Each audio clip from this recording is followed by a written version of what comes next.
Hello दोस्तों, स्वागत है आपका हमारे YouTube चैनल में। तो देखिए, चर्चा चल रही थी जो है मैसूर राज्य की।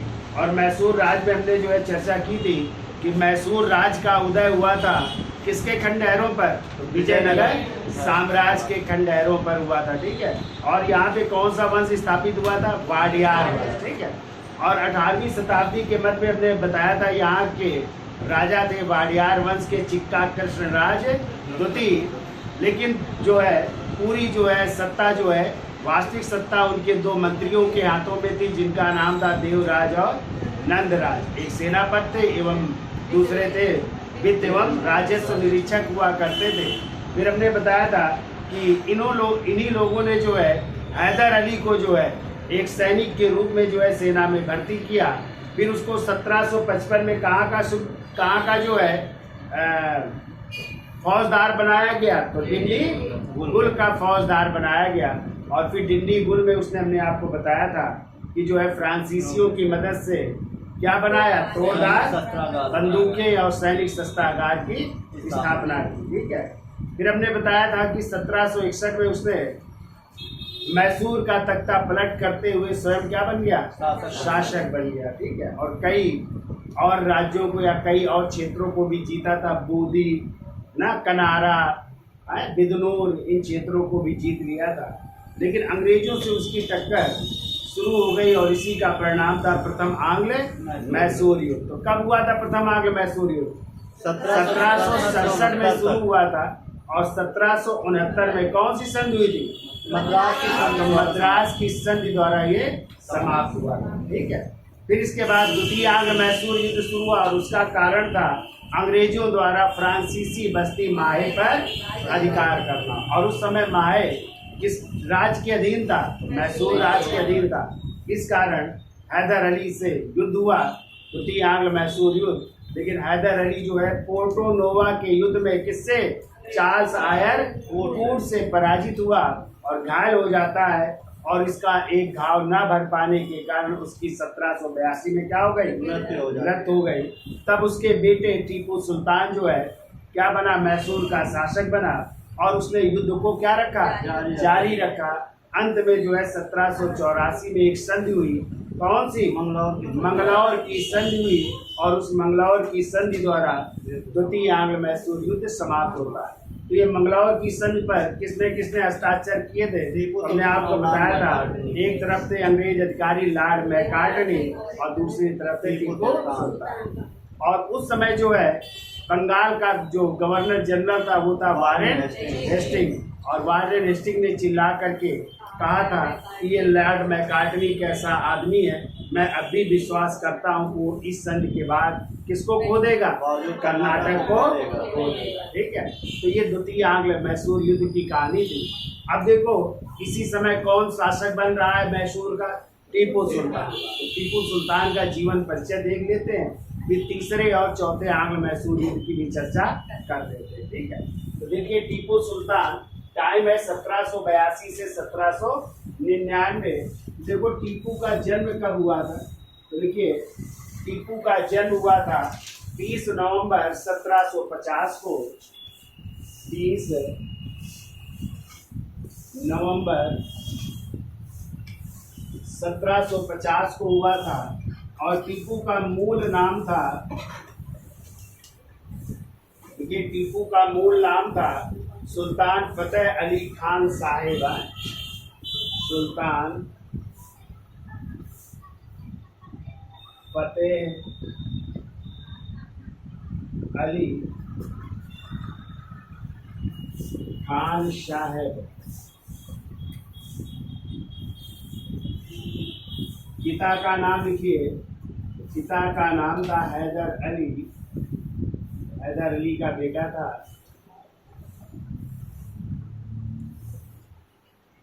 माँ का नाम लिखिए। माँ का नाम था फातिमा। माँ का क्या नाम था? फातिमा का पुत्र था। ठीक है। और देखिए इसकी एक आत्मकथा भी लिखी है टीपू सुल्तान ने, लिख लो। आत्मकथा का नाम था इसका तारीख खुदा दादी है। तारीख ए खुदा दादी, ये इसकी याद कथा है टीपू सुल्तान की भी लिख लीजिए। अब देखो किन भाषाओं का ज्ञान था उसे, इनको भाषाओं का क्या था, ऐसा कभी भाषाओं का क्या था। देखो अरबी, फारसी, उर्दू, कन्नड़, अरबी, फारसी, उर्दू, कन्नड़ आदि भाषाओं का ज्ञाता था। ये सब भाषाएं वो जानता था। ठीक है, ये देखिए उपाधि कौन सी धारण कर रहा है, उपाधि लीजिए। इसने 1787 में बादशाह की उपाधि धारण की। ठीक है, तो देख लो 1787 में बादशाह की उपाधि धारण, बादशाह की उपाधि धारण कर रहा है और अपने नाम के क्या कर रहा है, सिक्के भी चला रहा है। ठीक है, तो देख लो अगला पॉइंट, अपने नाम के सिक्के,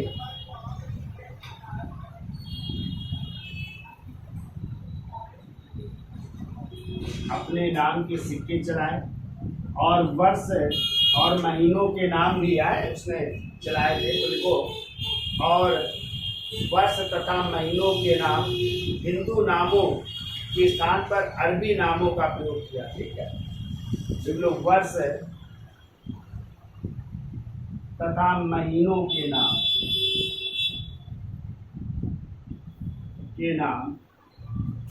हिंदू नामों के स्थान पर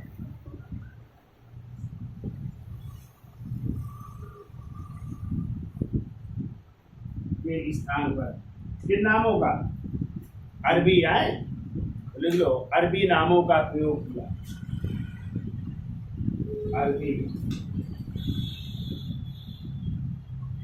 नामों का प्रयोग, यानी पहले हिंदी में थे किसके नाम, वर्ष और महीनों के नाम, उनको किस भाषा में फिर प्रचलित करवाया, अरबी भाषा में प्रचलित करवाया। ठीक है, इतना याद हो जाएगा। क्यों भाई, तो जन्म कब हुआ था, 20 नवंबर। मूल नाम था सुल्तान फतेह अली खान साहिब, पिता का नाम हैदर अली, माँ का नाम फातिमा। आत्मकथा क्या थी, तारीख खुदादारी। किन भाषाओं का ज्ञाता था, अरबी, फारसी, उर्दू और कन्नड़। कौन सी उपाधि धारण की, 1787 में बादशाह की। ठीक है, और अपने नाम के क्या चलाए, सिक्के चलाए तथा वर्ष और महीनों के नाम हिंदू नामों के स्थान पर किस नाम का, अरबी नामों का प्रयोग किया। ठीक है, अब देखो इसने संधियां मतलब किन किन राज्यों या किन किन देशों में अपने राजदूतों को भेजा था, किसलिए, मित्रता स्थापित करने के लिए। ठीक है, तो इसका स्क्रीनशॉट ले लो, फिर आगे चलते हैं। तो देखिए अगला पॉइंट, टीपू सुल्तान ने या टीपू ने अपने दूत वो कहाँ भेजे, तुर्की, कामा, पेगू कहते हैं आज का जो म्यांमार है। ठीक है, या बर्मा को कहते हैं पेगू है, उस समय पेगू कहते थे। तो तुर्की भेजे, पेगू भेजे, पुस्तोनिया भेजे, पुस्तोनिया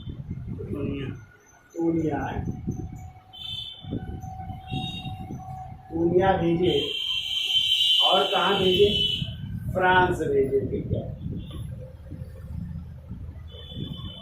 तो तुर्की, म्यांमार, कुस्तुनतुनिया, फ्रांस भेजे और किस आशा के साथ भेजे कि भविष्य में यहाँ से हमें क्या मिलेगी, मदद मिलेगी, लेकिन इसे अपवादों के सिवाय कुछ हासिल नहीं हुआ। ठीक है, चाहे लिख लीजिए, हम बोल देते हैं।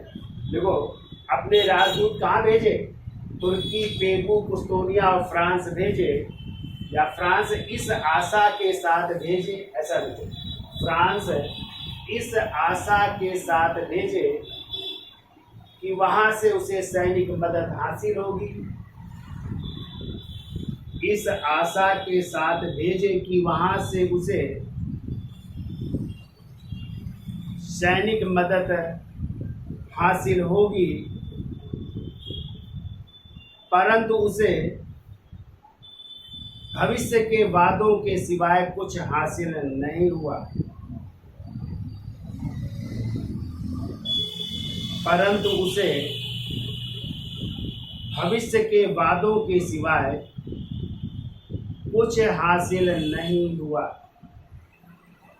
मतलब जब उसको मदद का नंबर आया तो किसी ने उसको मदद नहीं प्रदान की। ठीक है, अब देखिए आपको पता है 1789 में कौन सी क्रांति हुई थी?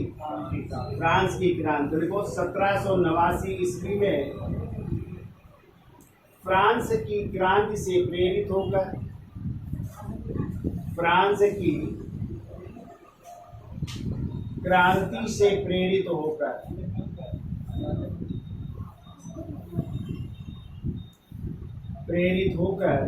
अपनी राजधानी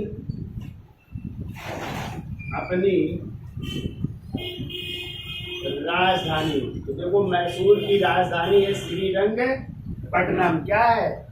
श्रीरंगपट्टनम। तो देखो अपनी राजधानी श्रीरंगपट्टनम में स्वतंत्रता का वृक्ष लगाया। स्वतंत्रता का वृक्ष लगा रहा है। ठीक है, ये कई बार पूछा गया है, उसने जो है फ्रांसीसी क्रांति से प्रेरित होकर के स्वतंत्रता का वृक्ष कहाँ पे लगाया, तो आप क्या बताएंगे? श्रीरंगपट्टनम। ठीक है, ये देखो साथ ही एक क्लब था वहां का, जैकोबिन क्लब, उसका क्या बना? सदस्य बन रहा है और अपने आप को नागरिक टीपू कहलाता है। ठीक है, देखो तथा जैकोबिन क्लब का सदस्य बना, जैकोबिन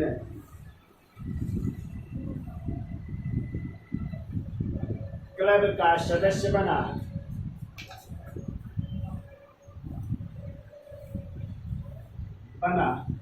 और अपने को नागरिक टीपू कहलाने लगा और अपने आप को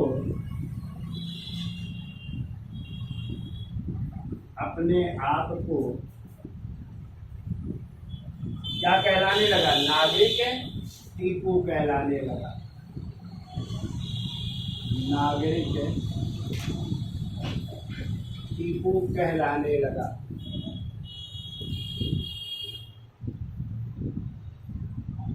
याद हो जाएगा।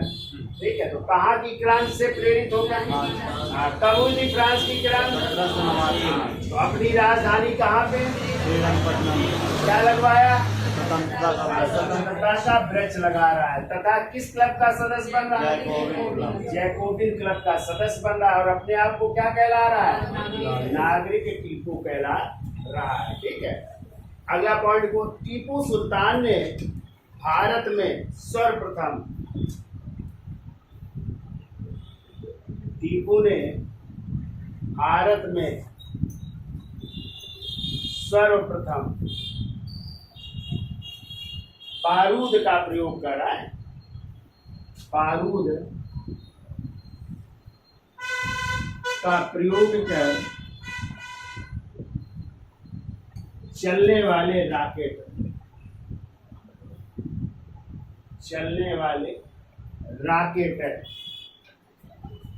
के मॉडल भी बनवाए। चलने वाले रॉकेट के मॉडल भी बनवाए। आप देखो रॉकेट भी बनवा रहा है, किसका प्रयोग करके?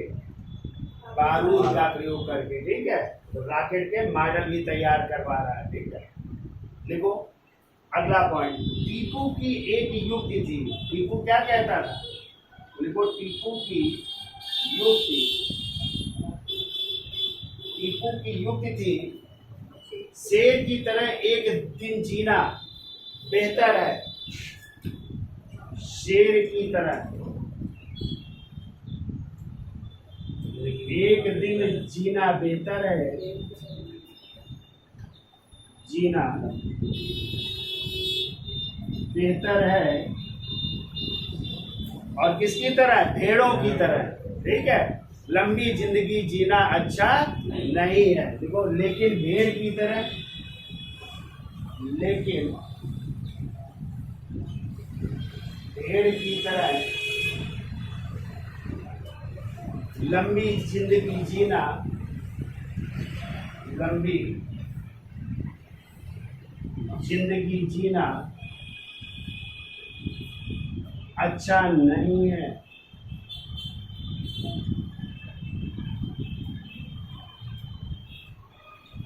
ठीक है, कहा कि शेर की तरह एक दिन जीना बेहतर, यानी शेर की तरह जियो, भेड़ों की तरह लंबी जिंदगी मत जियो, यानी डर डर के मत जियो, हमेशा जो है बिल्कुल जो है कैसे लीडर होकर के जिए, शेर की तरह जियो। ठीक है, ये कहता था कौन?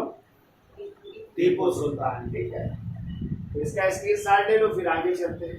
तो देखिए, उसके दो हिंदू मंत्री थे, कौन कौन थे? तो देखिए, पूर्णिया राव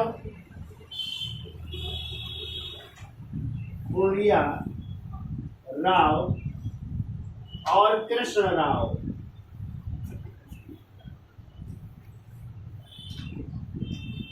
उसके दो हिंदू मंत्री थे, उसके दो हिंदू मंत्री थे। तो ये दो हिंदू मंत्री थे, क्या क्या नाम था? पूर्णिया राव और दूसरे का नाम था कृष्ण राव। ठीक है, तथा लिखो, फ्रांसीसी जलसेना के एक लेफ्टिनेंट तथा फ्रांसीसी जल सेना के एक लेफ्टिनेंट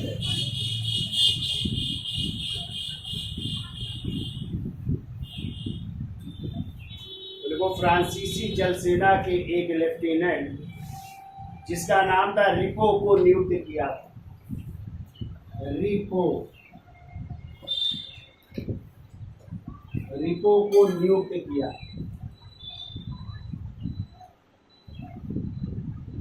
तो रिपो को नियुक्त कर रहे हैं जल सेना के रूप में। ठीक है, अब देखो, इसके बारे में कुछ इतिहासकारों ने टीपू के बारे में क्या क्या कहा है। तो देखिए, 4 पॉइंट और लिख लो।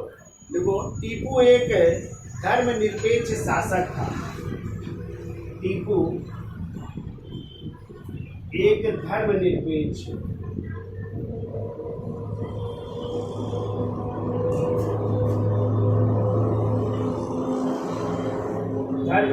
शासक था, और हमने आपको बताया था पीछे भी कि उसने संगेरी में किस देवी के? शारदा देवी के मंदिर का क्या करवाया था? पुनर्निर्माण करवाया था। ठीक है, तो देखो, टीपू एक धर्मनिरपेक्ष शासक था और उसने संगेरी के मंदिर और शारदा देवी की मूर्ति और उसने श्रृंगेरी के मंदिर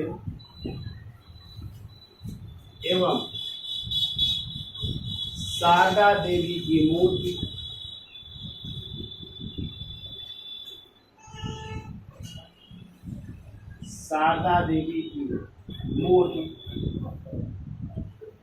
के पुनर्निर्माण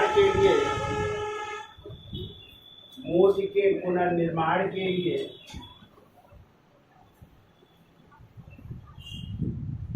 लिए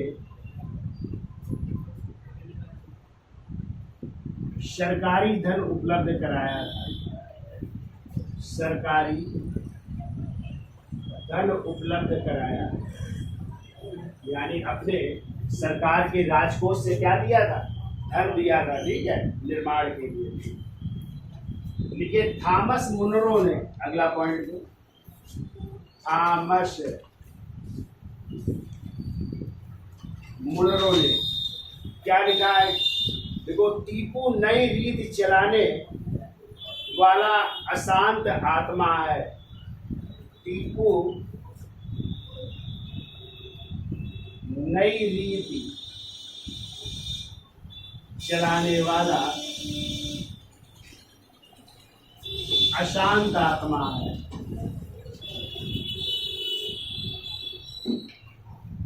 आत्मा है, ये बात कही है किसने? थॉमस मुनरो ने। ठीक है, देखो साम्राज्यवादी लेखकों ने क्या कहा है? साम्राज्यवादी लेखकों ने टीपू के बारे में कहा है कि ये सीधा साधा दैत्य था। ठीक है,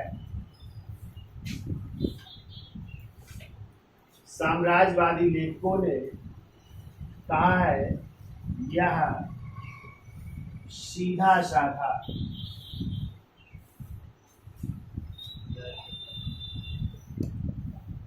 दैत्य था।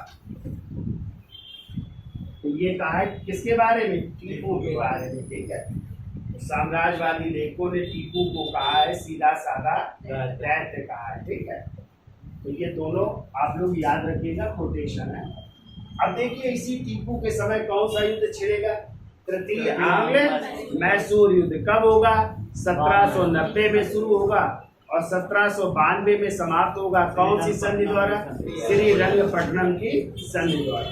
और इसको संधि के मुताबिक 3 करोड़ 30 लाख रुपए अंग्रेजों को देने पड़ेंगे क्षतिपूर्ति के रूप में।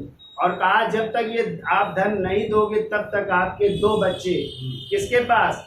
अंग्रेजों के पास बंधक के रूप में रहेंगे। ठीक है, और इसी तृतीय आंग्ल मैसूर युद्ध में अंग्रेजों ने त्रिकुट बनाया था। तो एक तरफ अंग्रेज शामिल थे और इन्होंने समझौता किया मराठों से और हैदराबाद के निजामों से। 3 लोगों से समझौता करके तब टीपू के विरुद्ध युद्ध लड़ा था। ठीक है, तो टीपू को संधि करनी पड़ी, अपने 2 बच्चों को बंधक के रूप में रखना पड़ा। तो इसी समय जो है भारत के जो है या बंगाल के जो गवर्नर जनरल थे वो थे लॉर्ड कॉर्नवालिस। और लॉर्ड कॉर्नवालिस ने कहा था हमने अपने किसको? दोस्तों को यह बिना शक्तिशाली बनाए दुश्मनों पर विजय प्राप्त करनी। ये बात कही थी किसने? लॉर्ड कॉर्नवालिस ने कही थी। ठीक है, कि हमने अपने मित्रों को शक्तिशाली बनाए बगैर शत्रु को क्या कर दिया? कुचल दिया। ये बात कही थी लॉर्ड कॉर्नवालिस ने। किस युद्ध के बारे में? तृतीय आंग्ल मैसूर। इसका स्क्रीनशॉट ले लो, फिर आगे चलते हैं। तो देखिए तीसरा आंग्ल मैसूर युद्ध हो रहा है कब? 1790 से 92। तो आप लोगों ने जो है 1784 का ईस्ट इंडिया एक्ट पढ़ा है? हाँ सर।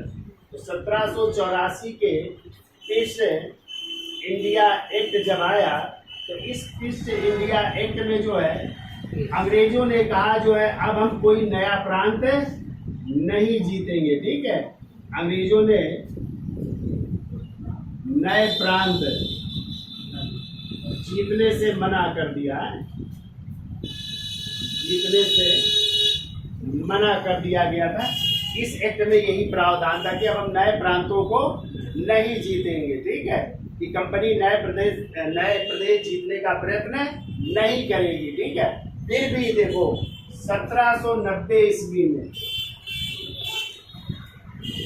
1790 ईस्वी में अंग्रेजों ने, या ऐसा कर लो 1790 ईस्वी में एक त्रिकुट स्थापित हो रहा है। ठीक है, और वो त्रिकुट में कौन कौन शामिल हो रहा है? अंग्रेज शामिल हो रहे हैं, प्लस मराठे शामिल हो रहे हैं, प्लस निजाम शामिल हो रहे हैं। ठीक है, और इन तीनों लोगों ने मिल करके किसके खिलाफ? टीपू सुल्तान के खिलाफ युद्ध छेड़ दिया। ठीक है, जबकि कहा था हम कोई नया प्रांत जीतेंगे नहीं, लेकिन फिर भी 1790 ईस्वी में चूंकि इस समय कौन गवर्नर जनरल है बंगाल का? Lord Cornwallis. ठीक है, और लॉर्ड कॉर्नवालिस कब आए थे? 1786 ईस्वी में जो है गवर्नर जनरल और सेनापति दोनों पद प्राप्त करके भारत आ रहा है। यानी गवर्नर जनरल का पद भी और सेनापति का पद भी प्राप्त करके आ रहा है। और आते उसने क्या किया? अंग्रेजों से यानी स्वयं और मराठों और निजामों से क्या स्थापित किया? संधि स्थापित किया। और किसके खिलाफ युद्ध छेड़ दिया? टीपू सुल्तान के खिलाफ युद्ध छेड़ देते हैं। तो लिख लो 1790 ईस्वी में अंग्रेज, मराठे प्लस निजामों ने मिलकर टीपू के विरुद्ध टीपू के विरुद्ध युद्ध छेड़ दिया। देखो अगला पॉइंट, लॉर्ड कॉर्नवालिस ने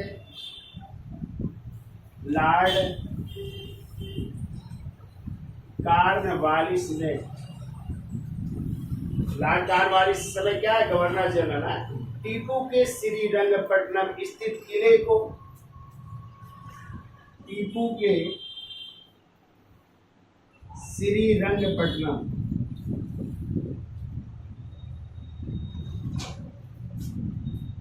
स्थित किले को घेर कर कौन सी संधि, श्रीरंगपट्टनम संधि के लिए विवश कर दिया है। ठीक है, तो देखो घेर कर उसे संधि के लिए मजबूर किया, किले को घेर कर उसे संधि के लिए मजबूर किया। इस तरह मार्च 1792 ईस्वी में टीपू को श्रीरंगपट्टनम की संधि करनी पड़ी। श्रीरंगपट्टनम की संधि करनी पड़ी। तो मार्च 1792 में संधि हो रही, श्रीरंगपट्टनम की संधि हो रही। ठीक है, और यदि आ जाए इस संधि में किसने मध्यस्थता की थी। ठीक है, तो देख लो मध्यस्थता की थी, मध्यस्थता का कार्य किया था इस समय नाना फड़नवीस ने। ठीक है, मराठा सरदार थे ना, तो नाना फड़नवीस ने इस समय मध्यस्थता का कार्य किया था। चूंकि मराठे भी शामिल थे ना, तो उनकी मध्यस्थता से जो है ये श्रीरंगपट्टनम की संधि हो रही है। ठीक है, अब क्या हुआ इस संधि में, तो देखो इस संधि के तहत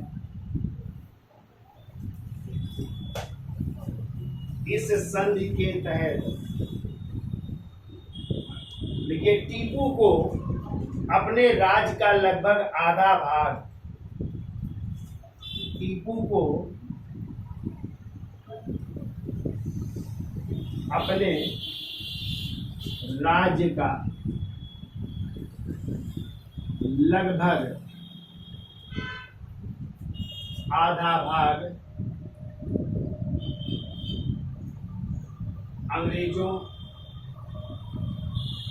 व उनके साथियों,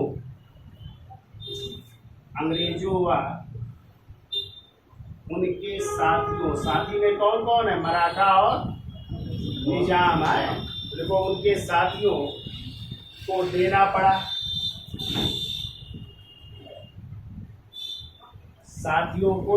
है। अब देखो अंग्रेजों को क्या क्या मिल रहा है, तो देखो अंग्रेजों को डिंडीगुल, देखो अंग्रेजों को डिंडीगुल, 12 महल पूर्व, डिंडीगुल 12 महल, 12 महल और पूर्व कहाँ से पड़ता है, कर्नाटक का क्षेत्र था। तो ये अंग्रेजों को देने पड़े, डिंडीगुल, 12 महल और पूर्व। ठीक है, और चाहे मालाबार भी लिख लो, मालाबार भी मिला था, है मालाबार, तो कहाँ पे पड़ता है, केरल में है, तो ये भी मिला। फिर देखो मराठों को क्या मिल रहा है, देखो मराठों को तुंगभद्रा नदी का उत्तरी भाग, तुंगभद्रा नदी का उत्तर का भाग प्राप्त हो रहा है। ठीक है, तो तुंगभद्रा नदी का उत्तरी भाग, और निजामों को लिख लो, निजाम को पेन्नार तथा कृष्णा नदियों के बीच का भाग, पेन्नार तथा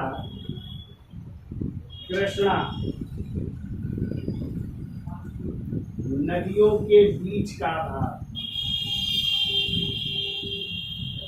इन दो नदियों के बीच का भाग मिल रहा है किसको?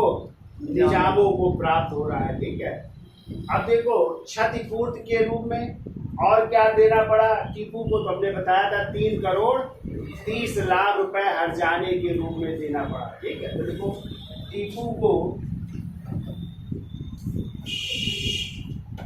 हर्जाने के रूप में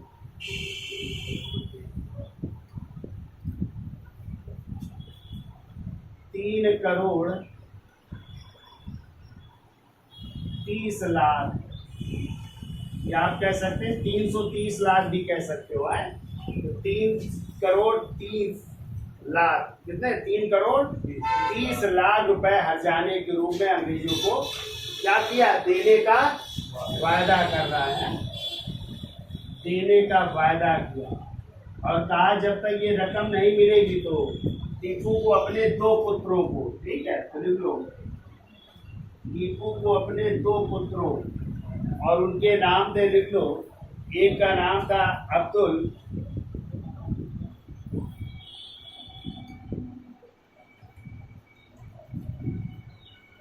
लखालिक नाम था, और एक का नाम था मुइजुद्दीन। चलो छोड़ दो नाम।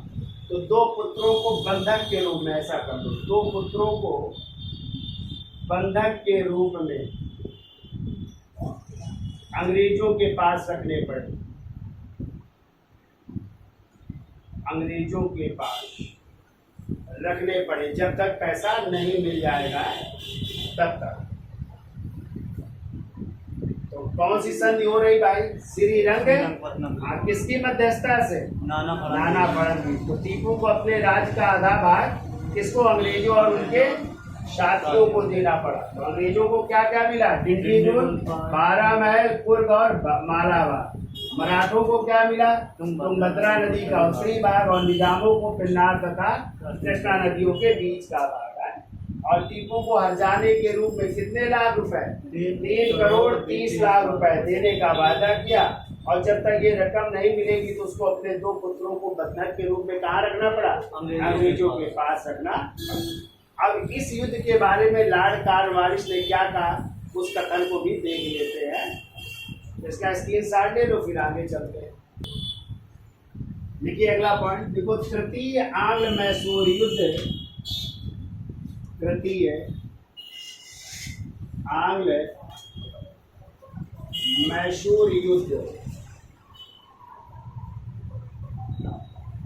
की समाप्ति पर लॉर्ड कॉर्नवालिस ने कहा, लॉर्ड कॉर्नवालिस ने कहा, क्या कहा? तो लिखिए इन्वर्टेड कामा में, देखिए हमने बगैर अपने मित्रों को शक्तिशाली, हमने बगैर अपने मित्रों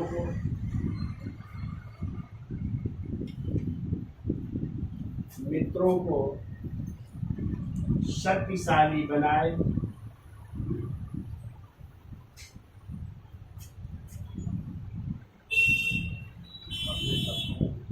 हमने बगैर अपने मित्रों को शक्तिशाली बनाए, किसको कुचल दिया? अपने शत्रुओं को कुचल दिया। ठीक है, अपने शत्रु को कुचल दिया है, शक्तिशाली बनाए, अपने शत्रु को कुचल दिया।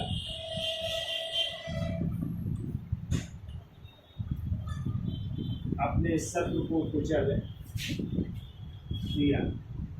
ये बात कही थी किसने? Lord Cornwallis. ठीक है, और कहते हैं लॉर्ड कॉर्नवालिस जब चला गया तो इसके बाद जो है सर जॉन शोर अगले जो है बंगाल के क्या बनेंगे? Governor general. और उन्होंने नीति अपनाई थी आहस्ताक्षेप की। ठीक है, कभी आ जाए कि आहस्ताक्षेप की नीति किसकी थी? Sir John Shore. यानी उन्होंने भी मैसूर से कोई युद्ध नहीं लड़ा जब तक वो रहे। ठीक है, और यही नीति अपनाई थी आगे चल करके जॉन लॉरेंस ने, किसके खिलाफ? अफगानिस्तान के खिलाफ भी हस्तक्षेप की नीति अपनाई थी। तो अफगानिस्तान का युद्ध छिड़ रहा था तो उन्होंने भी कोई जो है हस्तक्षेप नहीं किया था अफगानिस्तान के विरुद्ध। और यही हाल किया था सर जॉन शोर ने, किसके खिलाफ? मैसूर के खिलाफ कोई युद्ध नहीं लड़ा। लेकिन फिर आ गए गवर्नर जनरल बनकर के कौन, लॉर्ड वेले जली आ जाएंगे, और लॉर्ड वेले जली आएंगे और उसी समय युद्ध होगा चतुर्थ आंग्ल मैसूर युद्ध। कब? 1799 में। और इसी युद्ध में जो है टीपू सुल्तान अपनी राजधानी श्रीरंगपट्टनम की रक्षा करते हुए क्या होगा, वीर गति को प्राप्त होगा, यानी मारा जाएगा। और तभी जो है लॉर्ड वेले जली कहेंगे कि अब पूरब का साम्राज्य हमारे कदमों पर है। ये बात कही थी किसने, लॉर्ड वेले जली। तो हेडिंग डाल दीजिए चतुर्थ आंग्ल मैसूर युद्ध। इसके साथ ले लो इसका वो। तो देखिए चतुर्थ आंग्ल मैसूर कब हो रहा है, 1799। यदि आ जाए चतुर्थ आंग्ल मैसूर युद्ध के तात्कालिक कारण क्या थे, तो लिख लो तात्कालिक कारण टीपू द्वारा अंग्रेजों की अधीनता स्वीकार न करना, अधीनता स्वीकार ना करना, यानी अंग्रेजों ने सहायक संघ के थ्रू जो है इससे भी क्या किया था, अधीनता स्वीकार करने के लिए कहा था। और इस समय कौन है, लॉर्ड वेले जली बंगाल का गवर्नर जनरल है। लेकिन टीपू ने अंग्रेजों की अधीनता स्वीकार करने से क्या कर दिया, मना कर दिया। तो युद्ध हो रहा है। तो देखो अंग्रेजी सेना का नेतृत्व कौन कर रहा है, न लिखिए तो समझ लो है। अंग्रेजी सेना का नेतृत्व कई लोगों ने मिलकर के अंग्रेजी सेना का नेतृत्व किया, जिसमें लिख लो जनरल हैरिस, जनरल हैरिस, और लॉर्ड वेले जली का भाई है जिसका नाम है आर्थर वेले जली, आर्थर वेले जली। तो ये किसके भाई थे, लॉर्ड वेले जली के भाई। ये भी बहुत अच्छा जो है सेनापति था, ठीक है, या सैनिक था। और थे स्टीवर्ट, इनके नेतृत्व में सेना थी अंग्रेजी। और दूसरी तरफ कौन है, टीपू। दूसरी तरफ जो है टीपू के बीच युद्ध हो रहा है। और टीपू जो है युद्ध के मैदान में कब, 4 मई 1799, 4 मई 1799 को राजधानी, और राजधानी क्या है टीपू की, हाँ, श्रीरंगपट्टनम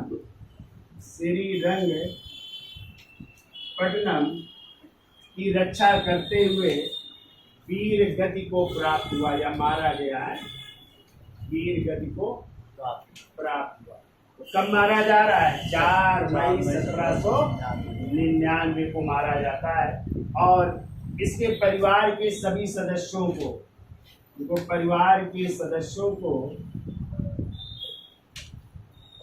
बेल्लोर किले में कैद कर लिया जाता है, बेल्लोर किले में कैद, ठीक है। और जो है मैसूर का शासन, देख लो बोल देंगे, मैसूर का शासन फिर किसको सौंप दिया जाता है, वाडियार वंश के। आए वाडियार वंश, जो पहले यहाँ पे नहीं था वाडियार वंश, वाडियार वंश के एक बालक थे, उस बालक का नाम भी कुछ था, देखिए ध्यान नहीं आ रहा, तो उसको दे दिया जा रहा है, ठीक है। वाडियार वंश के हाथों में जो है दे दिया जा रहा है, वाडियार वंश को दे दिया जा रहा है। और इसी युद्ध के बारे में लिख लो, वेले जली ने क्या कहा था, वेले जली ने कहा था पूरब का साम्राज्य अब हमारे कदमों में है, पूरब का साम्राज्य अब हमारे कदमों में है, कदमों में है। तो ये बात कही थी लॉर्ड वेले जली ने, ठीक है, तो याद हो जाएगा। तो मेन कारण क्या था, टीपू द्वारा अंग्रेजों की अधीनता स्वीकार न करना, इसलिए युद्ध हुआ। और युद्ध में जो है 4 मई 1799 को अपनी राजधानी श्रीरंगपट्टनम की रक्षा करते हुए मारा गया। परिवार के सदस्यों को कहाँ पे कैद कर दिया गया?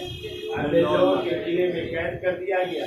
और टीपू के जो बेटे थे उनको पेंशन दे दी गई और मैसूर का शासन किसको दे दिया गया? वाडियार वंश के एक बालक को दे दिया जाता है। और इसी युद्ध के बारे में क्वेश्चन आ सकता है, किस युद्ध के बारे में? लॉर्ड वीरेजरी ने कहा था पूरब का साम्राज्य हमारे कर्मों में है, तो चतुर्थांग मैसूर। तो ये तो थी मैसूर की कहानी। और ये चारों युद्ध याद रखना है और संधियां भी आपको याद रखना है, ठीक है। तो आज के लिए इतना रखते हैं, धन्यवाद है।